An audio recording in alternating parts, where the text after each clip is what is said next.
So let's open today's session. Sit comfortably. Keep your back and neck straight. And very gently close your eyes. And start connecting with your breath.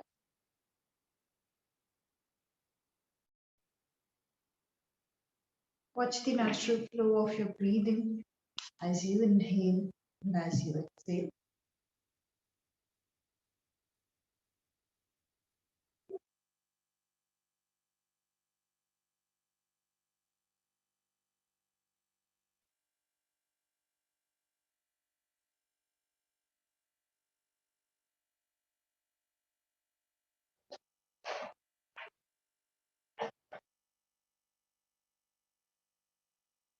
Now gently shift your attention to your body. Become aware of your posture. Line your posture correctly.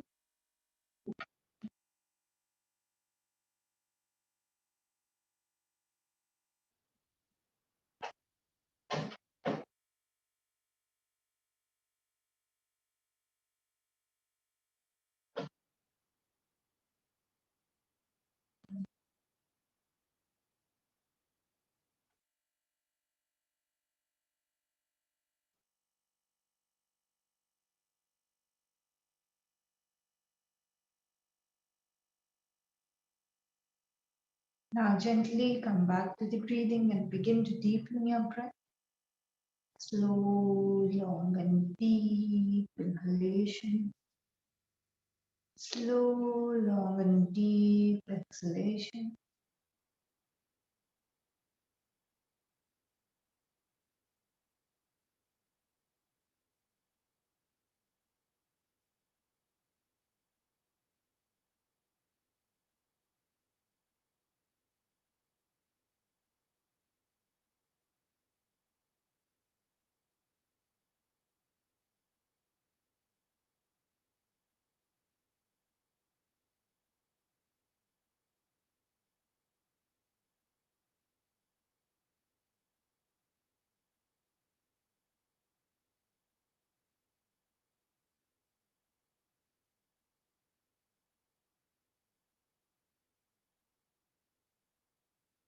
We will open today's session by chanting Om 3 times, followed by 3 Shanti.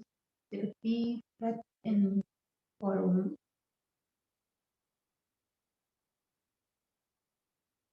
Om.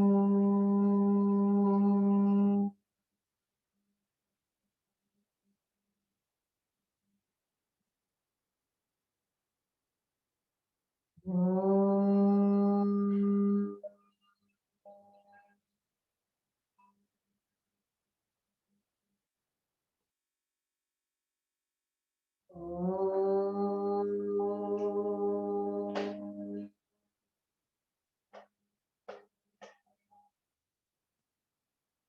Shanti.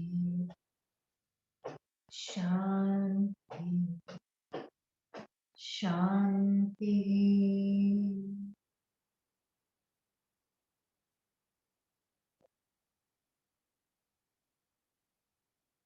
Feel the vibration.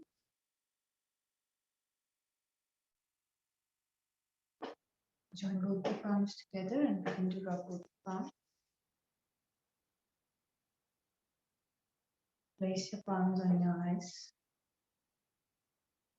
Very slowly while blinking and opening up the palm. Yeah.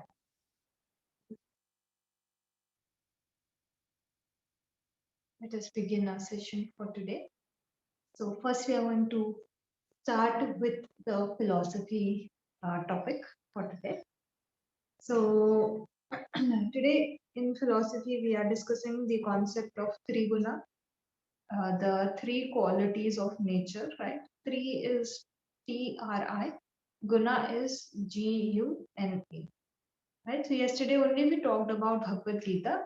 So if you open up the 14th chapter of Bhagavad Gita, you will find the mention of the three essential qualities of nature, what they are, what their characteristics are, and how the yogi, rises above all three of them, right? So we are constantly throughout our day influenced by these three qualities, and not only just our day, in different phases of life, different uh, qualities they dominate, right? These qualities dominate your every thought and action, right? So you are currently, under their influence, right?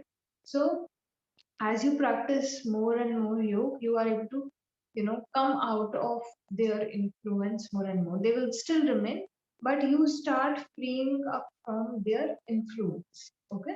So in Bhagavad Gita, Lord Krishna, he explained the three qualities, and then he also explained this thing very clearly, that the yogi is aiming to rise above all three of those. So the intention of your practice is not to be influenced towards one or the other or the third one.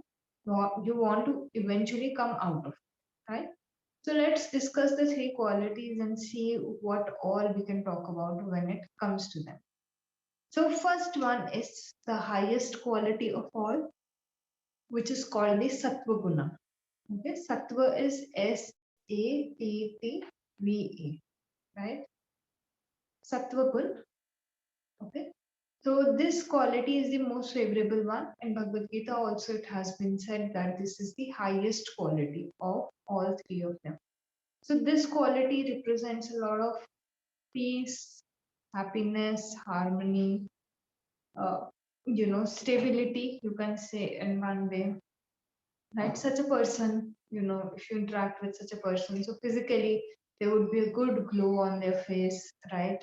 Physically, when we talk about it, their body will be free from diseases. Okay. Then there are no toxins, so proper release of toxins are taking place. Of course, toxins are formed in the body, but proper cleansing of the body takes place, right? Then if you look at their attitude, their overall mental state, so it's very balanced, it's quite harmonious.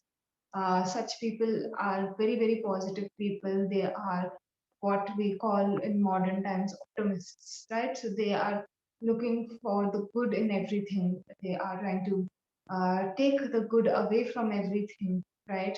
Take like their lesson when they think of something that has happened in their life, they will also always try to take away what good was there rather than focus on what was bad, right? So Sattvic people, you will see they have a lot of wisdom also, right? So knowledge is just me reading the books and trying to theoretically understand the things.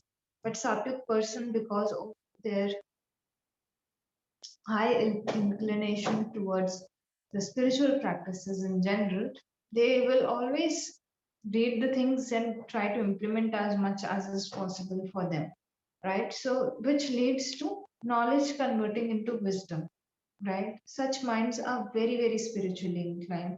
For some or the other reasons, they don't leave the spiritual path, right? Through various practices, they always stay connected, right? And because of that, the cleansing takes place, right? So not just bodily cleansing, the mind also gets cleansed as you progress in your spiritual endeavors. The impurities like anger, hatred, jealousy, these defilements of the mind, one begins to get free of when they walk on the yogic path, right? So sattva is the most desired quality of them, of all three of them, right? Sattva is also represented by white colors. So you will see most spiritual leaders throughout the world, they are somewhere or the other wearing white. Yeah, and it's all about being, aware, right? So suppose you liked the qualities of sattva, right? Who wouldn't? Who wouldn't want to be, harmonious, right? If you like the qualities of sattva, you can become more conscious of, the things around you, or maybe the kinds of clothes that you buy, right? Maybe you can go for something which has more white in it, or completely white t-shirts, white uh, wherever you can incorporate white in your life, maybe you can paint the walls of your house white, whatever, it doesn't mean that if I paint the walls of my house white, it will become sattvic. No, it's just a very physical reminder in front of you to imbibe the attitude, right? The higher the level of your awareness will be towards that color, right, the more you will remember. So sattva is very pure in its nature, it's luminous, right? So when we look at white also, white light is associated with a lot of purity. It's associated with the highest right form. Yeah. So sattva has all of these qualities, right? So of course, in order to become sattvic, what all you can do, other things that you can do. So as I said, nature in general has these three qualities. So you will see this thing that the diet also can be Sattvic, Rajasic, and Tamasic. And in previous few classes, like if you go a few classes before, I have talked of food and Sattvic, Rajasic, and Tamasic food. So Sattvic food is very easy to digest. It's agreeable with your body, right? It gives you the apt amount of energy. Food is not eaten merely for the sake of taste. Sattvic food is, you know, uh, consumed because this need of the body, right? The need of consumption of food of the body is recognized. All right. So you can make little changes in your life so that you move mostly towards sattvic behavior, right? So the rest too that I'm telling you, you have to move out of them and towards sattvic first, right? So like I want to go from here till the shop, right? So there is there are certain checkpoints that I will cross on my way. So you can consider sattva to be that last checkpoint, right? Before you become free from the influence of all qualities, you have to first enhance one of them, right? And which is that one? That is sattva. It is considered to be the highest. So rather than, this question comes up a lot. Students are like, if you want to get free from all three of them, then why move towards sattva? Because that is your last checkpoint. It is bound to come on the way.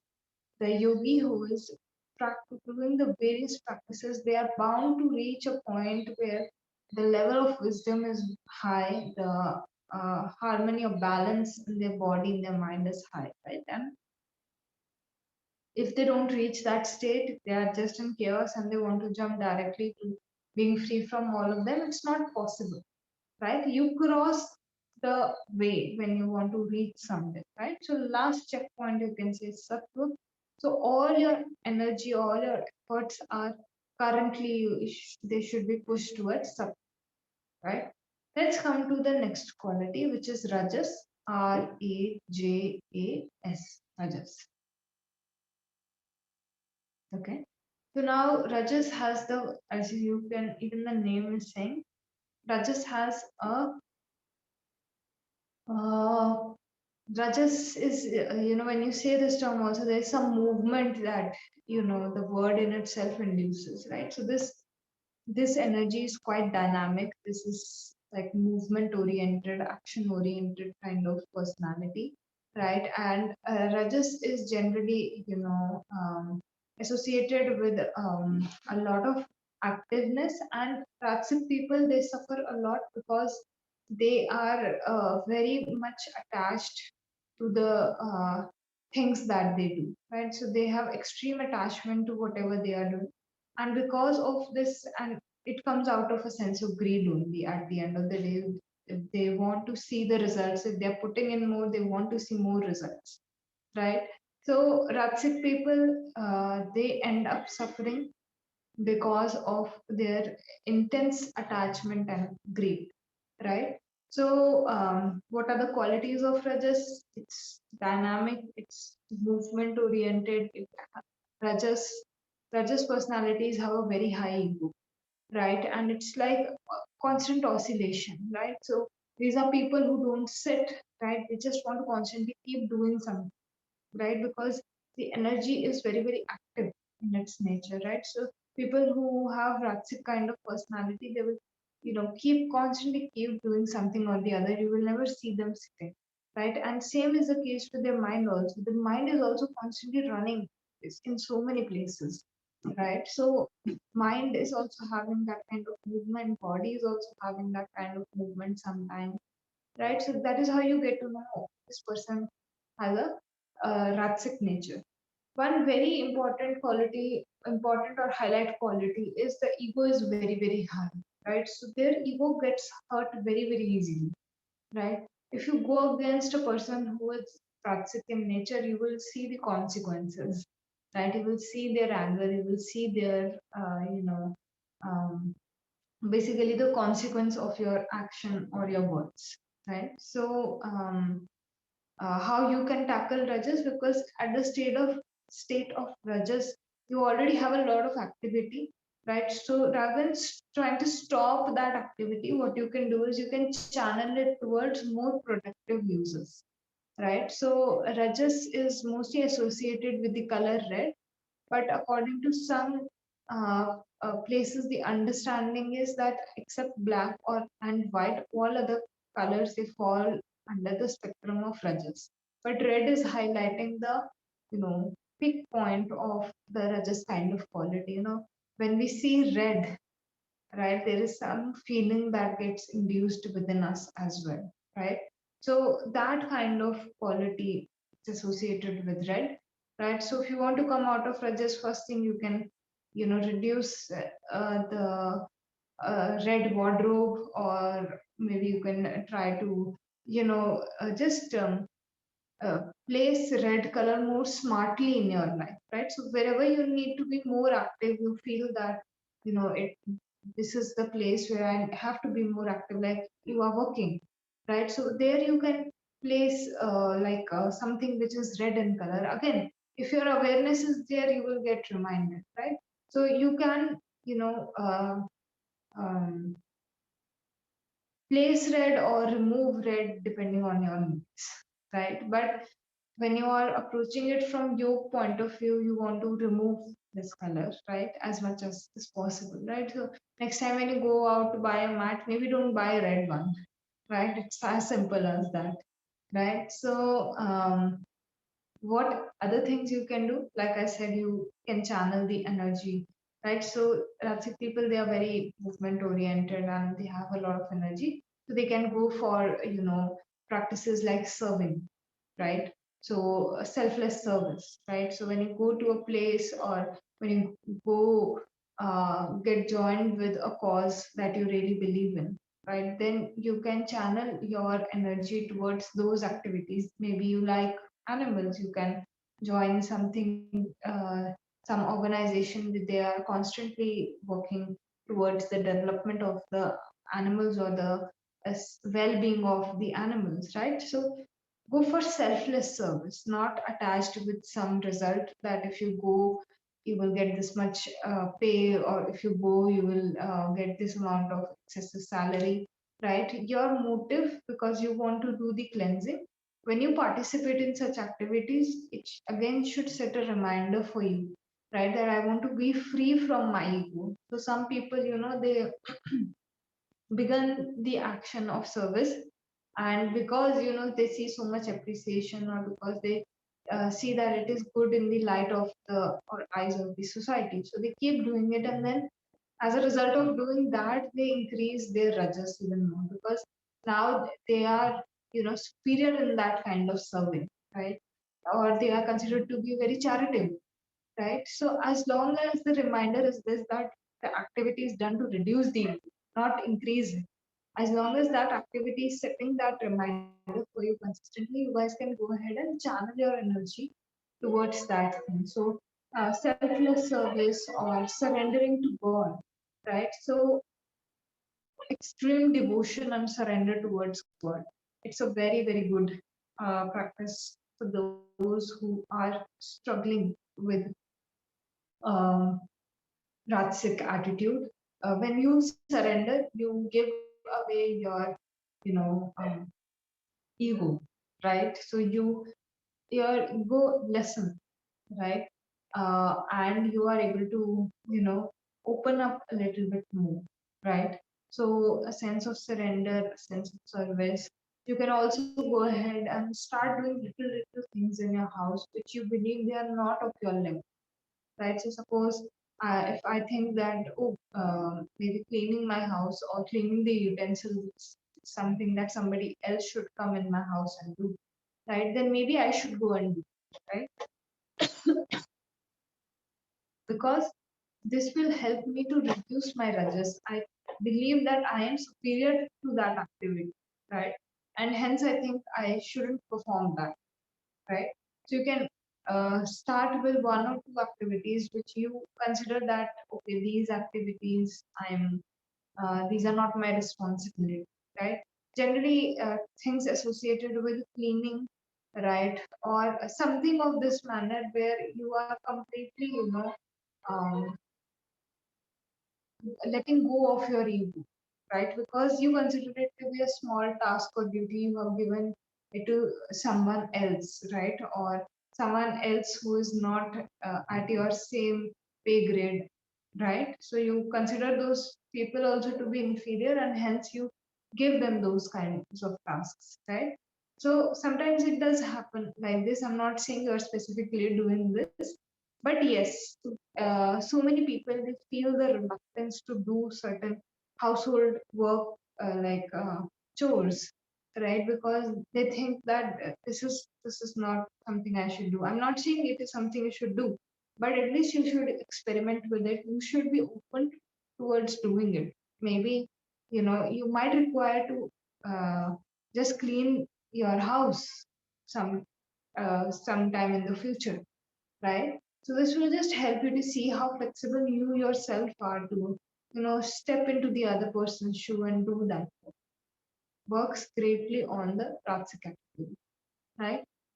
Now let's come to the third, uh, and of course, Rajas food is heavily spiced and heavy in its nature also. So you can reduce that kind of food in your life, right? To come to a more uh, like sattvic kind of lifestyle.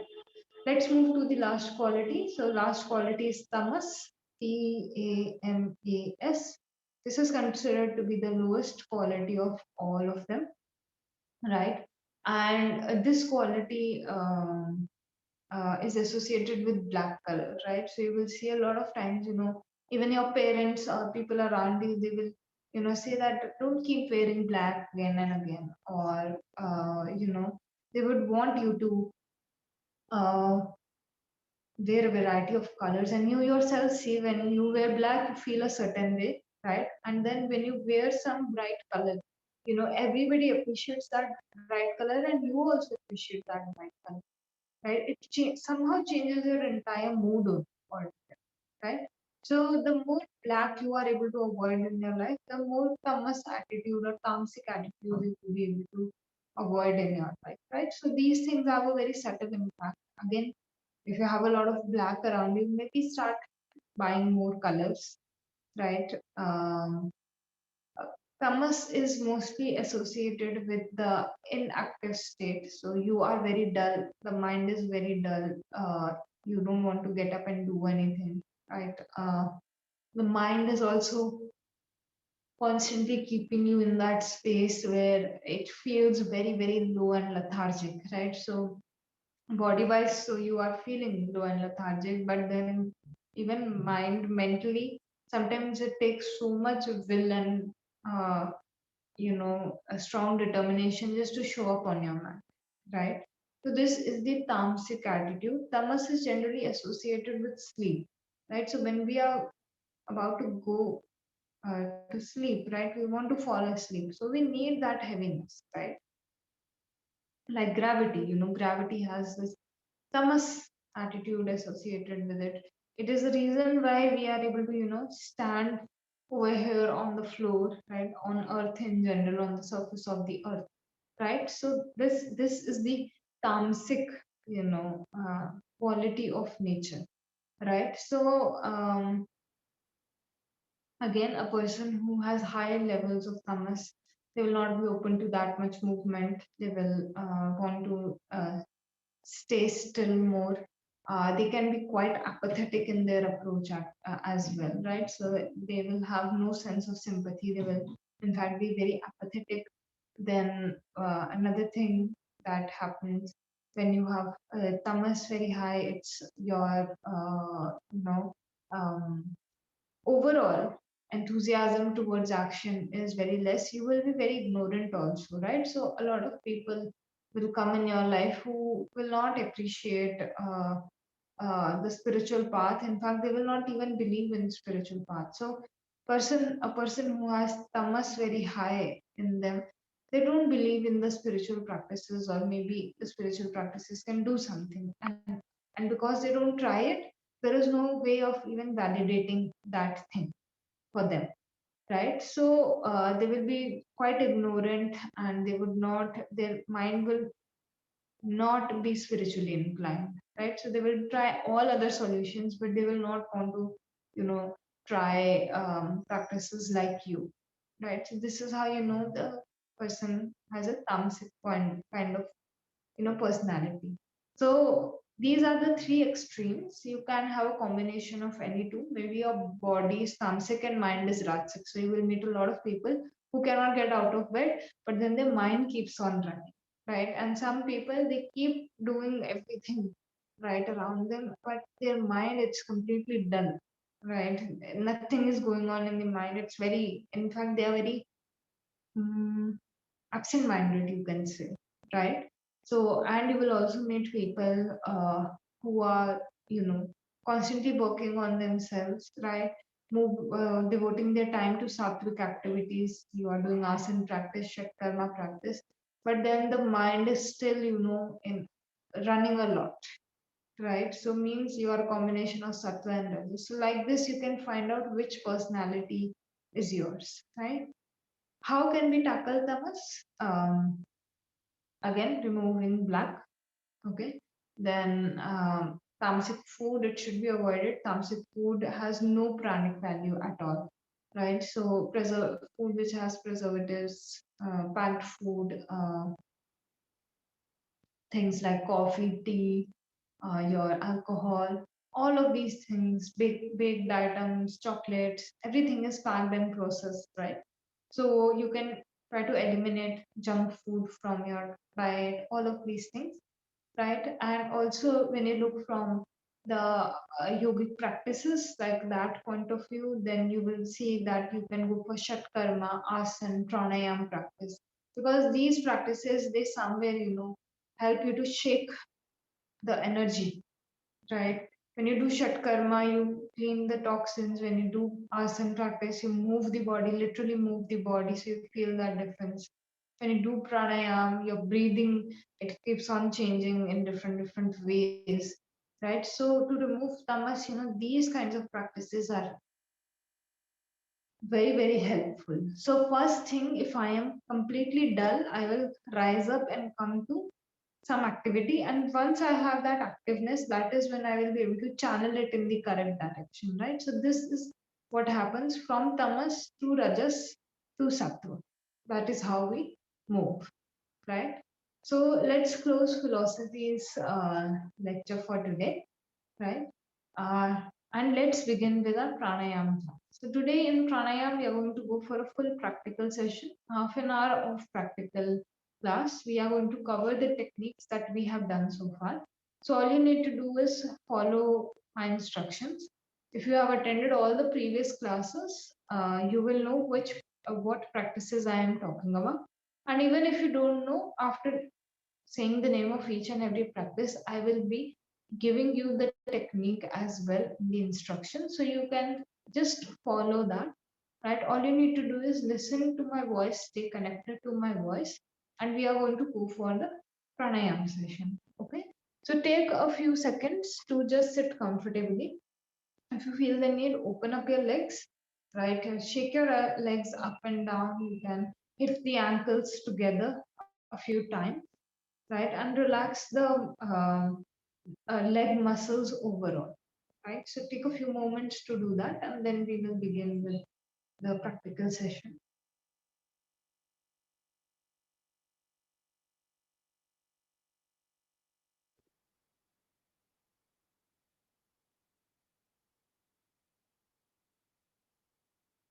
All right. So after you are done with this, just come back on your mat, sit comfortably. You can adopt any posture, be it Sukhasana, Vajrasana. Just make sure that your back and neck they remain straight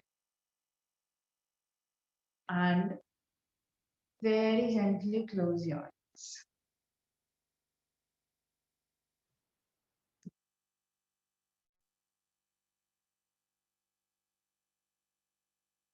Start connecting with the natural flow of the breathing as you inhale and as you exhale.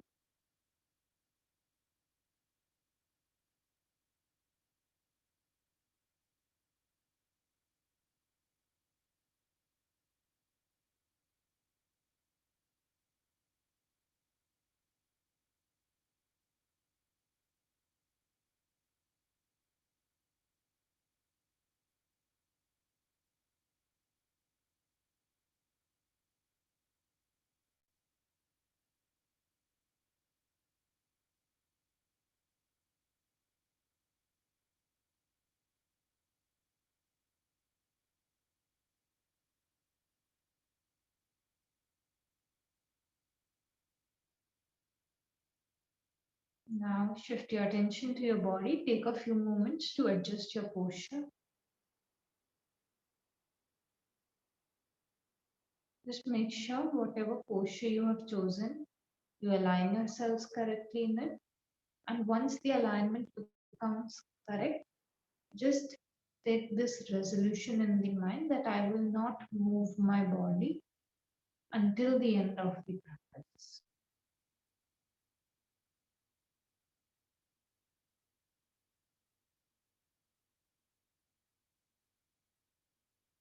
Now gently come back to your breathing and begin to take a few deep breaths.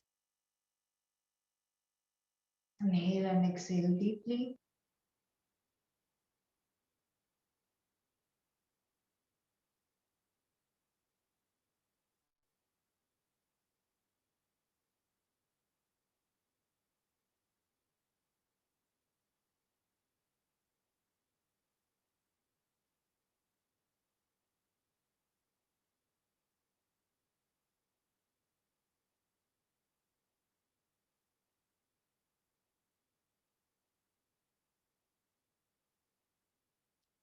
Take a few moments to just check what is the state of your mind before we begin today's session.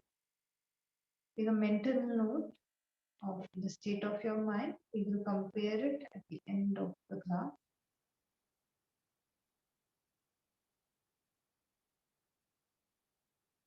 Now prepare yourselves for the first practice. You're going to begin with some abdominal breathing. Keeping the back and neck straight, exhale fully, contract your abdomen inside. And we will begin with the first round. As you inhale, feel your abdomen expand and rise. As you exhale, contract your abdomen. Just continue this practice and deepen your practice with each and every passing round.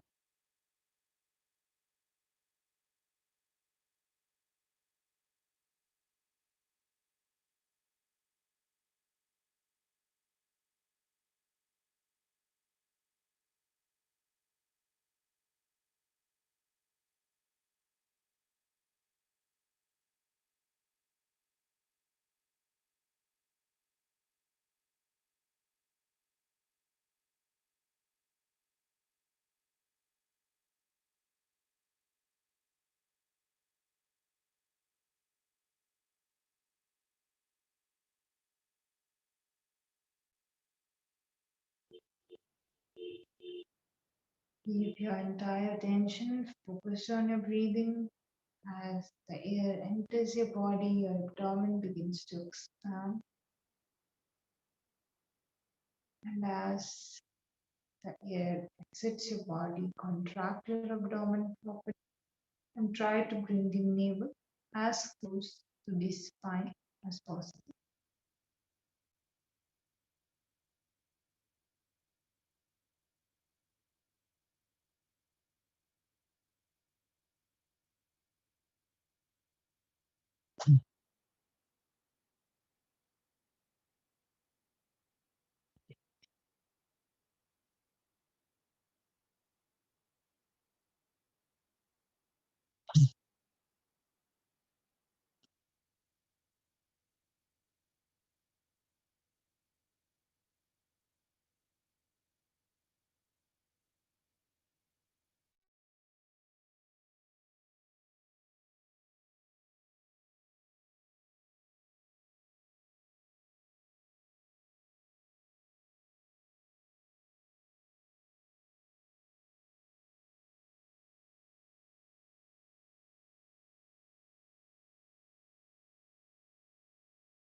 After the next exhalation, expel the air out completely and then come to the natural flow of your breathing.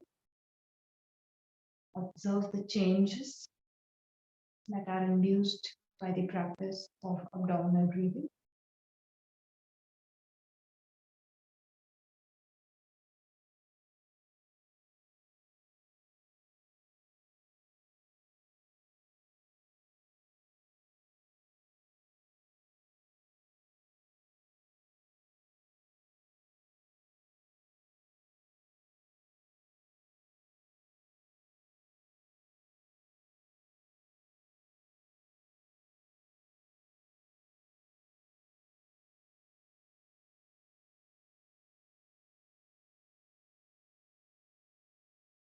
Keeping your back and neck straight, we are going to go for the next practice. We are going to go for a few yogic deep breaths.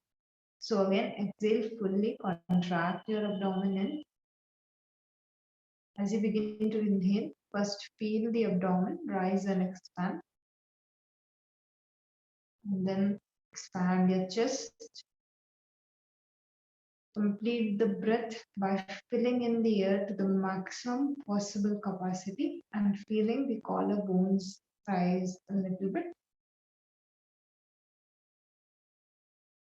Once you inhale fully, directly go into exhalation. First, the collarbones will relax, then relax your chest and contract your abdomen in to expel out all the air from the body. And then start again with another round. We are going to continue the practice like this for a few breaths. Inhale, feel the abdomen, chest, and clavicular region rise in this order. As you exhale, first feel the collarbones, chest, and abdomen relax in this order.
Full and deep breaths in, full and deep breaths out.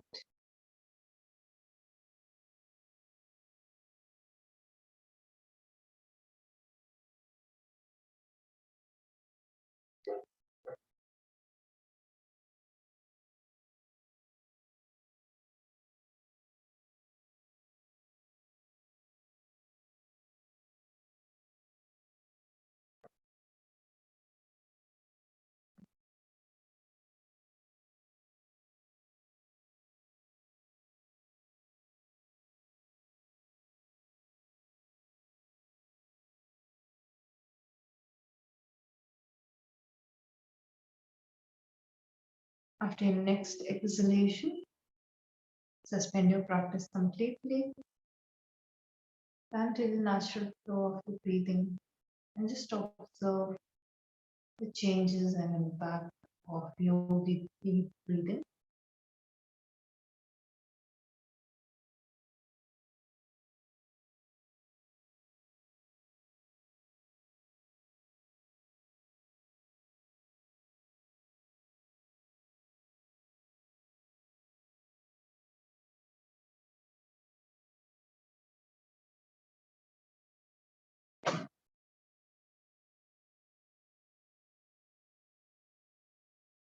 Keep the back and neck straight. We are going to begin with the third practice. So with the right hand, form the preferable mudra.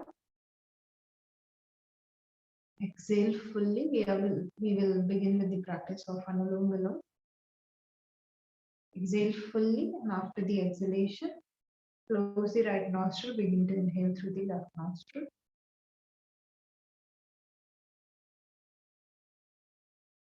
Close the left nostril, and now begin to exhale through the right nostril.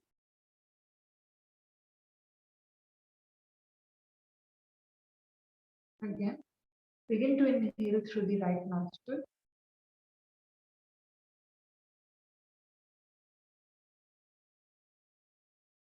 Close the right nostril, open the left nostril, exhale.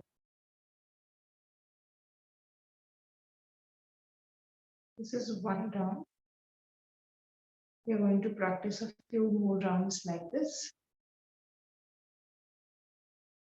Inhale through the left side and then exhale through the right side.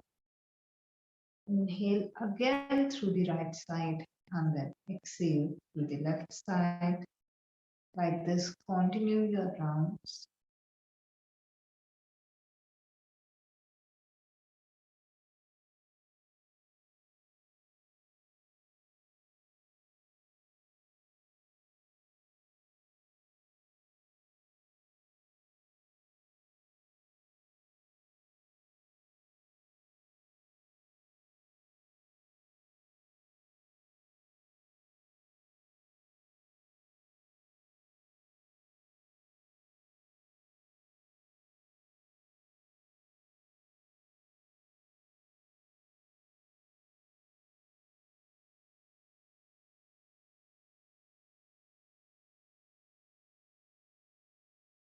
Just alternate between both your nostrils.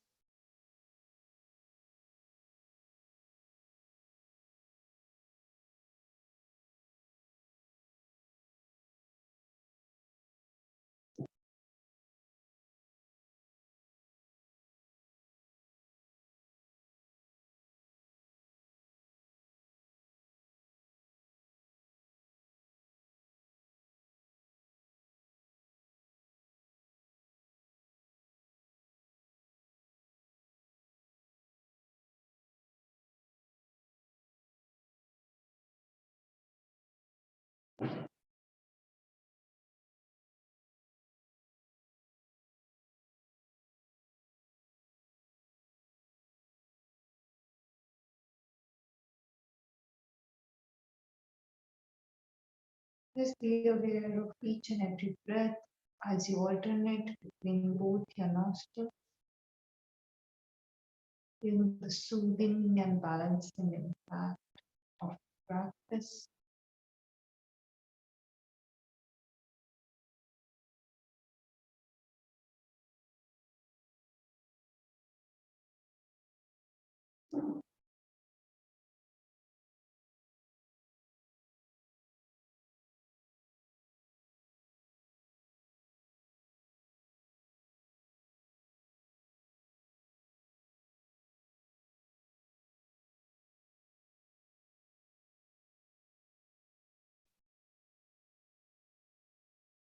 And after completing your next round, which means you exhale through the left side, you can relax your hand.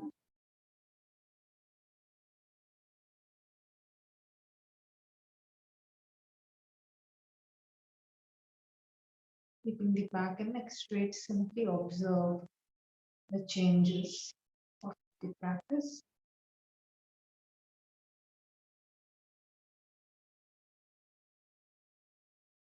See how this practice is different from the previous two practices.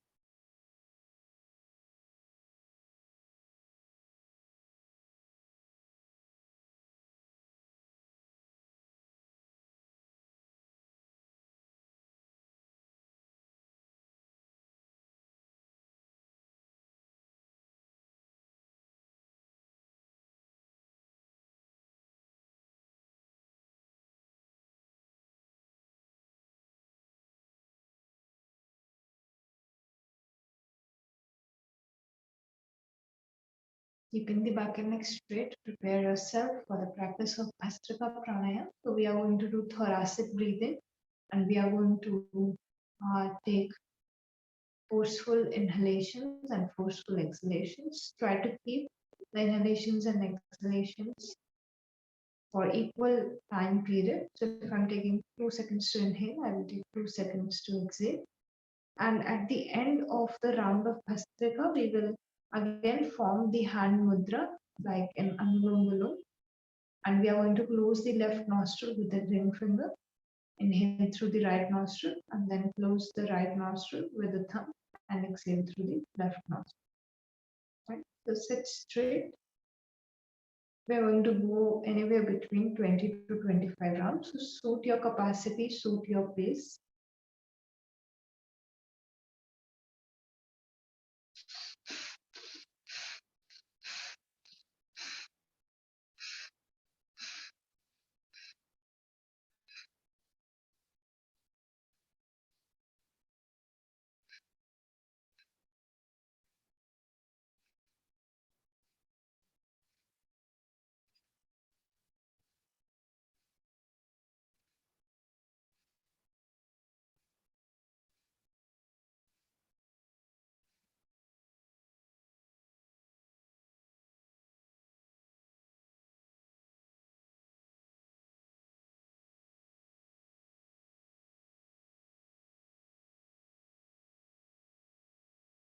This was Vastrika practice. Can still continue if the round is going on. Allow the round to proceed until you reach the count of 20 to 25. And you can go at a slower pace than I have demonstrated. Just try to keep the flow consistent.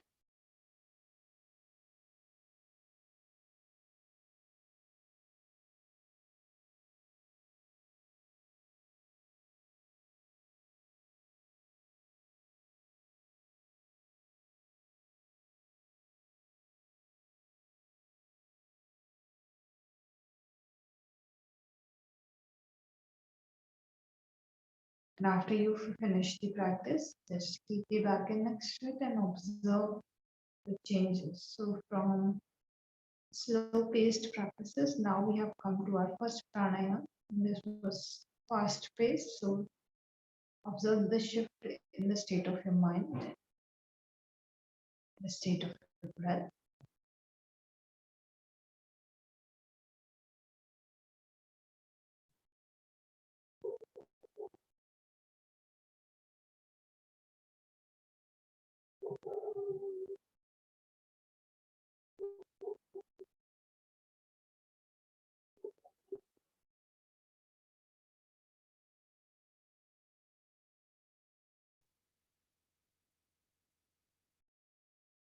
Keep the back and neck straight. We are going to go for our last practice for today.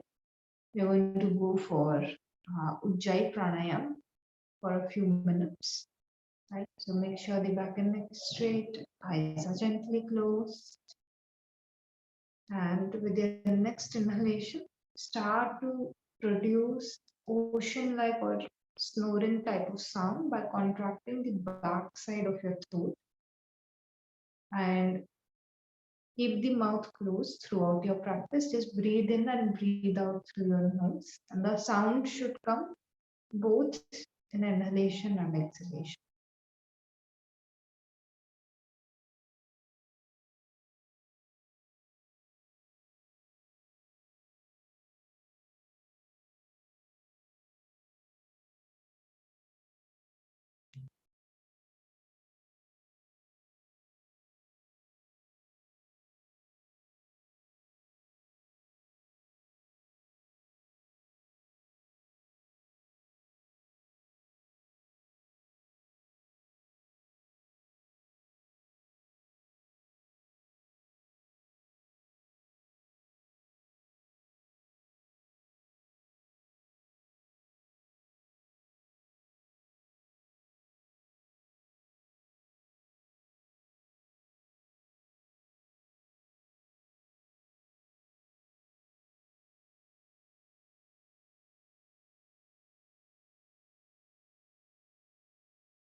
Keep this flow going. Inhale and exhale deeply and try to keep the breath as long as possible. You should be comfortable in the breathing, but it's don't prolong it out of the comfort zone, but you will feel more impact if the breath is both inhalation and exhalation, they are longer.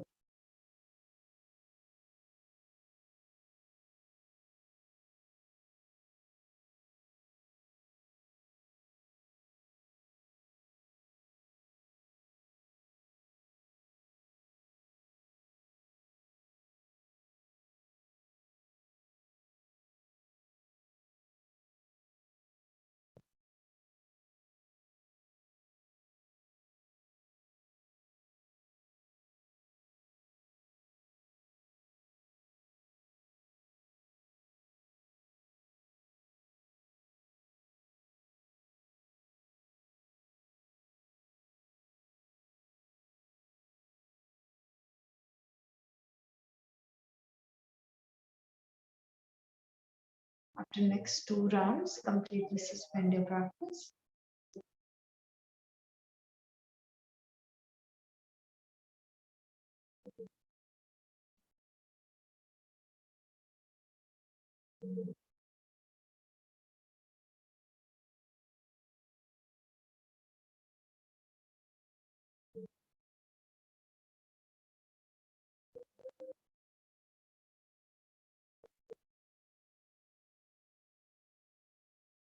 We are going to close today's session by chanting Om one time, followed by 3 Shanti. Take a few moments to observe the kind of changes you are feeling. Compare the state of your mind, your breath, your body to the beginning of the class and see what is the change. Half an hour full we have practiced, gone through different practices. What is the impact that you feel on all levels? Just take a few moments to observe this.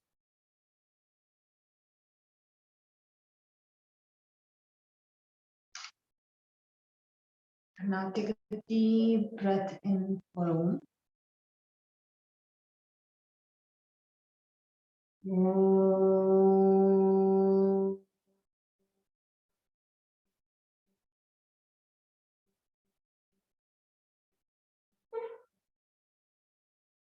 Shanti, Shanti, Shanti.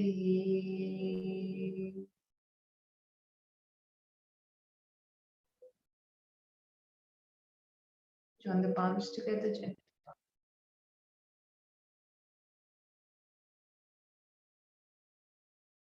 And now rub the palms together.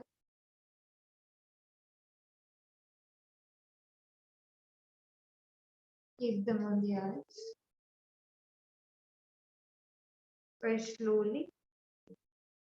We are going to go for this one more time. Rub the palms together. Keep them on the eyes. And now very slowly, while blinking and your eyes, come back with a smile on your face.